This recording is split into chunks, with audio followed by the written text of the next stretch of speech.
আচ্ছা, জীবনে কখনো কোনো মৃত ব্যক্তিকে গোসল করিয়েছেন? যদি কখনো সুযোগ হয় তাহলে সেই মৃত ব্যক্তিকে গোসল করাবেন।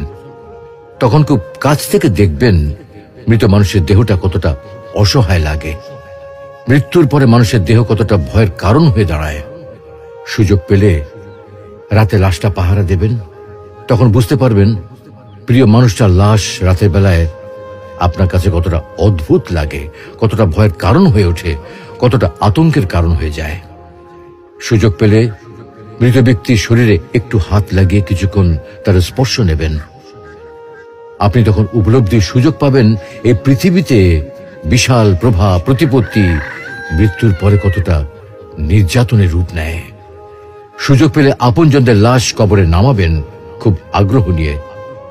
শেষবারের মতো মৃতদেহের মুখটি একবার দেখার চেষ্টা করবেন এবং বারবার উপলব্ধি করার চেষ্টা করবেন এই মৃতদের সাথে অনন্তকালের যাত্রার পথে এটাই আপনার জীবনের শেষ দেখা। সুযোগ পেলে মাঝে মধ্যে কবরস্থানে গিয়ে নীরবে কিছুক্ষণ দাঁড়াবেন। এরপর মনে মনে চিন্তা করবেন জীবনের লাভ ক্ষতির হিসাব। এই মৃত মানুষগুলো এই পৃথিবীতে কি করে গেছেন, কাদের রেখে গেছেন।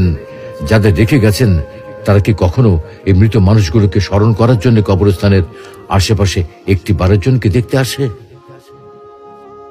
আমাদের জীবনটা বড় অদ্ভুত, বৈচিত্র্যময়।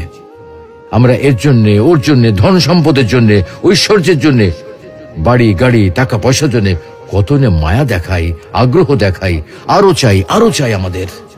অথচ এই জীবনে আমরা মৃত্যুর কথা না ভেবে, পরকালের জবাবদিহির কথা না ভেবে কিভাবে আরো সম্পদ অর্জন করতে পারি সেই চিন্তায় বিভোর থাকি। হায় রে জীবন, এখনো সময় আছে, ফিরে আসুন মহান রবের দিকে।